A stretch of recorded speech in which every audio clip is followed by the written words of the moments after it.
좀 전까지 유권대리에 대해서 살펴봤습니다. 오늘 이번 시간에는 표현대에 대해서 공부를 하는데요. 표현대리. 자, 그러면 자, 우리가 유권대리를 바꿔요. 유권대리.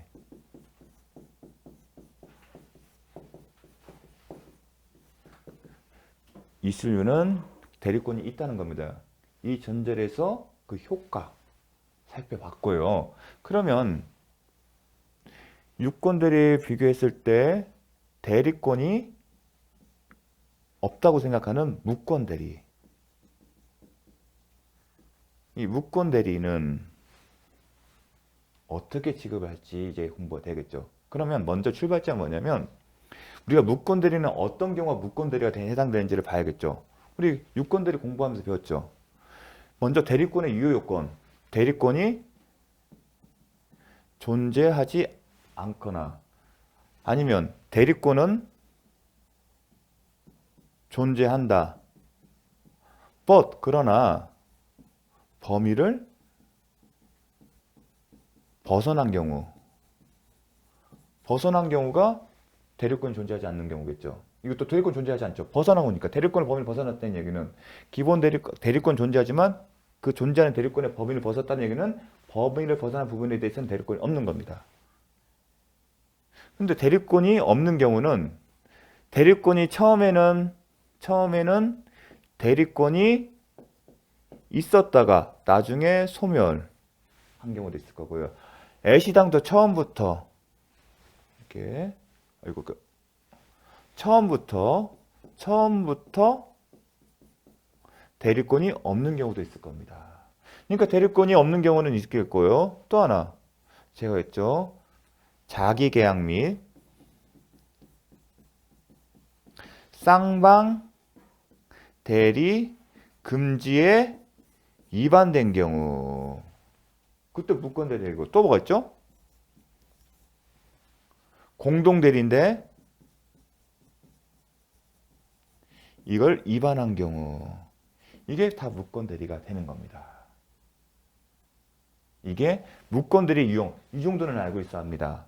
아, 이렇게 있을 수 있다. 그러면 무권대리가 이렇게 있을 경우에 무권대리가 됐을 때 그 법률행위의 운명은 어떻게 된다? 유동적 무효다. 효력은 무효는 누구 사이에서? 본인과 그 다음에 상대방 사이에서. 대리인이 본인을 위한다는 즉 매매계약서 썼을 때 본인 누구누구인 대리인 누구 쓸 때 그 매매계약 효력이 무효란 얘기는 본인과 상대방 사이에 계약의 유효함을 전제로 한 권리 의무 관계가 형성이 되지 않는다. 따라서 본인과 상대방은 각자 상대방을 상대로 해서 권리 의무를 주장하지 못한다. 특히 무권대리 쓴 상대방 입장에서 본인 상대로 이 사람 입장에서는 대리를 했다는 건 대리인을 통해서 본인과 계약을 체결했고 그 계약에 체결했던 효과를 기대했겠죠. 그 얘기는 상대방 본인에서 계약의 효과를 주장했겠죠. 예컨대 매수인이라면 매매대금 지급했을 때 하니까 소유권을 넘겨줘 그 얘기를 할 수 있냐가 중요할 텐데 무권대리에 쓰던 효력이 없기 때문에 그 얘기를 못한다는 겁니다. 다만 유동적이기 때문에 본인이 그 법률의 효과를 기속을 받겠다는 의사를 표신, 즉 추인을 하게 되면 처음부터 무권 대리 행위를 처음 한 그 시점부터 효과가 발생한 것으로 본다. 근데 상대방에는 그런 의사잖아요. 처음부터 그걸 기대하고 계약을 한 거죠. 처음부터 무권 대리인이 법률 행위, 즉 계약서 쓴 시점부터 효과가 있을 거로 생각하기 때문에 또 본인도 추인을 한다는 것은 소급해서 효력을 받겠다는 의사표시이기 때문에 원칙적으로 소급적으로 효력이 생기는 겁니다. 그래서 유동적 무효. 그걸 배웠습니다. 근데 논리적인 설명이 하나 있었죠. 이 유동적 무효 상태는 이런 거죠. 효력이 없다. 효력이 없다는 것은 본인과 상대방 사이에 오는데 더 나아가 대리인과 상대방 사이에도 이 매매계약 효력에 효력을 미치지 않죠. 왜냐하면 대리인을 통해서 계약을 했다는 얘기는 계약의 당사자가 누구가 있다는 거죠? 본인과 상대방이었다는 거죠. 왜냐하면 대리인은 효과의사, 이 계약에 따른 효과의사를 받겠다는 건 없었죠. 오히려 대리인은 본인을 위한다는 표시했죠. 효과기속 의사는 본인이기 때문에. 따라서 무권대리 행위는 본인뿐만 아니라 대리인에 대해서도 효력이 발생하지 않습니다. 그러면 상대방 입장에서는 본인뿐만 아니라 원칙적으로 본인뿐만 아니라 대리인에 대해서도 자신이 효력이 있을 걸 기대했던 계약에 따른 권리를 주장을 못한다는 겁니다. 그게 출발점입니다. 그게 페이지 자습서 62쪽 그 다음에 사망에 그러한 얘기를 했습니다. 이렇게 되면 상대방의 지위가 불안해지고, 근데 상대방이 불안한 지위를 그들에게 두면 더 이상 대리제도는 활용을 못하기 때문에 상대방을 보호할 수 있는 방안들을 제도들을 고안하는 겁니다. 모색하고 탐색하고. 그 중에 하나가 이제 표현대리 책임입니다. 그래서 부권대리를 유형을 있을 거 아니에요. 현실에서 쭉 있는데 무권대리 유형을 했는데 외관상 이게 지금 대리권은 없는 거예요. 대리권이 없습니다. 그러나 외관상 대리권이 존재하는 듯한 외형이 있는 경우가 있겠죠. 이러한 무권대리 유형 중에서 딱 보니까 외관상 대리권이 존재하는 듯한 외형이 존재해요. 근데 단순히 외형이 존재하는 게 본인의 이 외형을 만드는 것에 원인을 제공한 경우가 있을 거고 그렇지 못한 경우가 있을 겁니다. 이 외형이 본인의 행위와 무관한 그냥 대리인이 독자적으로 무권 대리인이 독자적으로 자기가 일방적으로 한 경우가 있겠지만 본인이 이 외형을 만드는데 기여를 하는 경우가 있을 겁니다. 그래서 어디에 포인트냐면 외관상 대리권은 없지만 외관상 대리권이 존재하는 외형이 있고 근데 그 외형을 존재하는 것에 본인이 기여를 한 경우 거기에 포인트를 둔 거예요. 표현대리는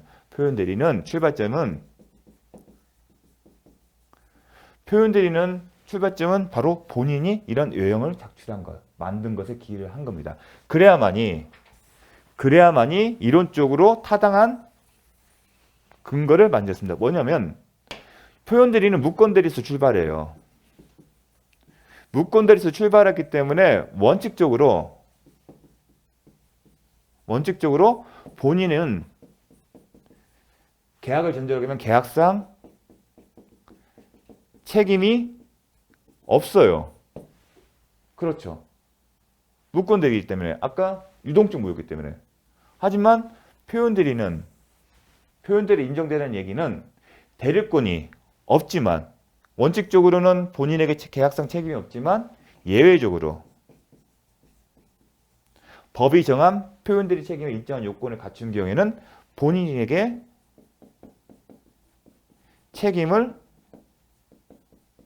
부담시키는 거예요. 즉 원칙적으로는 본인은 책임을 안 지지만 예외적이고 표현대리 책임의 요건을 갖춘 경우에는 본인에게 책임을 부담시킵니다. 즉 이 경우는 본인의 이익을 해하는 거죠. 그러면 본인에게 해를 한다는 건 불이익을 끼치는 거죠. 무권대리의 책임을 지는 거니까. 그럼 명분이 있어야 한다. 그 명분이 뭔다? 대리권이 존재하지는 않지만 외관상 대리권이 있는 것 같은 외형이 있고 그런 외형에 본인이 기여가 있으면 그게 명분인 겁니다. 그런데 단지 본인에게 그런 명분만을 가지고 표현대리 책임을 인정한다? 또 뭐가 문제면 상대방이 이런 외관에 대리권 비록 외관이 형성됐다 하더라도 대리권이 없음을 안 경우에도 단순히 이런 본인의 기여했다는 명분만 가지고 본인의 책임을 취하는 게 타당할까? 그렇지 않다는 겁니다. 따라서 상대방도 보호할 신뢰가 있어야 합니다. 보호할 신뢰가 있어야만이 즉 본인에게 명분이 있어야 하고 본인에게도 신뢰가 있어야만이 표현대리 책임을 인정한다는 그런 어떤 논거로 간 겁니다. 125조, 126, 129조는. 그래서 본인의 명분과 상대방의 신뢰 보호할 필요성이 있을 때만이 무권대리 중에서 일부에 대해서만 표현대리 책임을 인정한다. 그게 뭐다? 125조, 126조, 129조입니다. 이 형태가 되지 않는 한 원칙대로 가서 본인에게 책임을 지지 않고 예외적으로 이러한 경우에만 본인에게 책임을 지는 겁니다. 근데 125조, 126조, 129조가 표현대리 책임인데 공통되면 본인이 본인에게 책임을 물을 명분이 있었고 and 상대방에게 보호할 신뢰가 있다는 게 공통점입니다. 예컨대 본인에게 책임을 물을 명분 125조는 본인이 제3자에게 타인에게 대리권을 수여한 것처럼 오해할 만한 표시를 한 경우 대리권이 없는데 준 적 없는데 명함 등을 통해서 이 사람에게 대리권을 준 것처럼 예컨대 영업 상무를 고용했는데 이 사람이 대리권 줬어요. 영업할 상무 이름으로 한번 하는데 계약 체계는 무조건 나랑 해야 돼. 내가 살게. 하지만 그 사람이 다른 사람과 계약을 체결한 경우. 두 번째, 권한을 넣는 표현대리는 기본적으로 기본 대리권을 수여했습니다. 129조, 대리권을 수여했는데 소멸하는 거. 그러니까 본인이 책임질 명분이 있는 겁니다. 더 나아가 상대방의 보호할 신뢰 있었다. 125조, 129조는 상대방이 선의 무하실, 즉 무권 대리인에게 대리권 없음을 몰랐거나 그리고 과실 없이 알지 못하는 경우. 126조는 정당한 이유가 있다. 그런데 판례는 이 정당한 이유를 뭘로 해석한다? 선의 무과실로 한다. 그 의미는 뭐냐? 선의는 대리인이, 즉 기본 대리권이 있는 사람 대리인이 자신의 권한을 넘는다. 즉 무권 대리인이 자신의 대리권의 범위를 벗어나서 대리한다는 것을 몰랐고 과실 없이 알지 못하는 경우에만 보호를 받는다는 겁니다. 그게 표현대리의 기본 패턴입니다. 그러한 내용이 페이지 63쪽에 있는 겁니다. 그래서 그 내용을 다시 한번 잘 복습을 하십시오. 자, 그래서 본론으로 들어가면 이제 표현대리가 뭔지를 아셨죠? 그러면 의의와 관련해서 중요한 게 있는데 표현대리 출발점은 어디라고 했죠? 출발은 무권 대리고 예외적으로 125조, 126조, 129조의 요건을 갖추면 어떤 효과가 있다? 본인에게 책임을 물을 수 있다. 즉 무권 대리 행위의 효과를 본인에게 기속시킬 수 있다. 그러면 그 의미가 유권 대리를 의미한가? 즉 무권 대리가 이 요건을 갖추면 유권 대리가 되냐? 이게 하나의 쟁점이냐? 무권 대리가 유권 대리로 바뀌냐? 뭘 통해서? 예외적 사유를 통과하면. 근데 그건 아니다. 그게 하나의 쟁점입니다. 또 하나. 그렇기 때문에 125조, 126조, 127조 표현대리 요건에 해당한다 하더라도 유권 대리가 아니기 때문에 유권 대리 주장 속에는 무권 대리에 속하는 표현대리 주장이 포함되지 않았다. 이게 상당히 실무적으로 의미가 있는데 이해하려면 어렵습니다. 암기하십시오. 유권 대리 주장에는 표현 대리 주장이 포함되지 않았다. 즉 그 얘기는 출발점은 무권 대리가 이 요건을 갖춰서 본인에게 책임을 물을 수 있다 하더라도 본인에게 그 효과가 기속된다 하더라도 유권 대리로 바뀌는 것은 아니다. 여전히 무권 대리다. 그렇기 때문에 유권 대리 주장 안에는 무권 대리에 속하는 표현 대리 주장이 포함되지 않는다.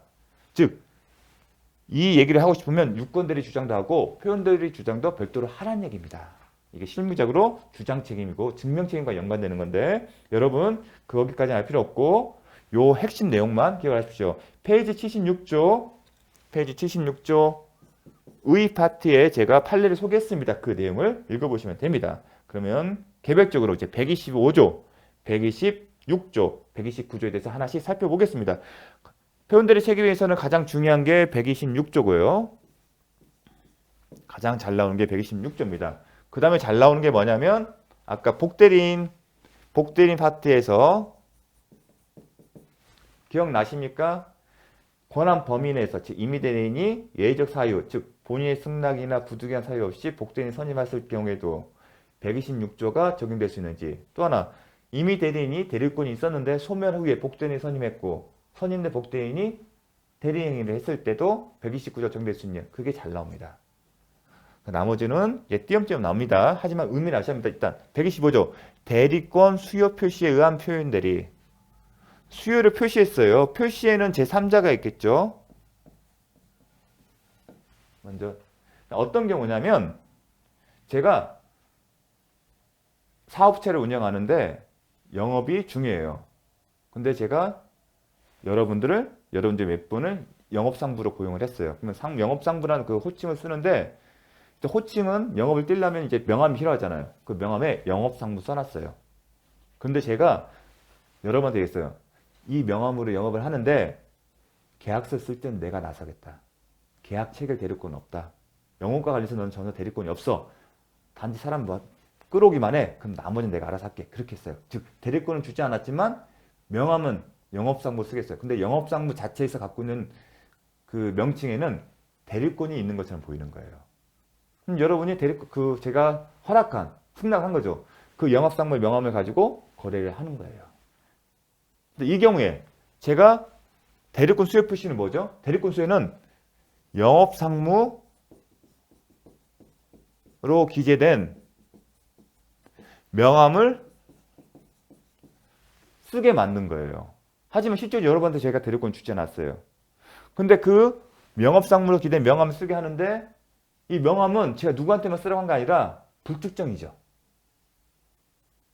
그래서 여러분이 영업상무가 그 명함을 가지고 만난 사람하고 거래를 하게 되면 제가 대리권 수요를 표시한 거예요. 그 사람에 대해서는.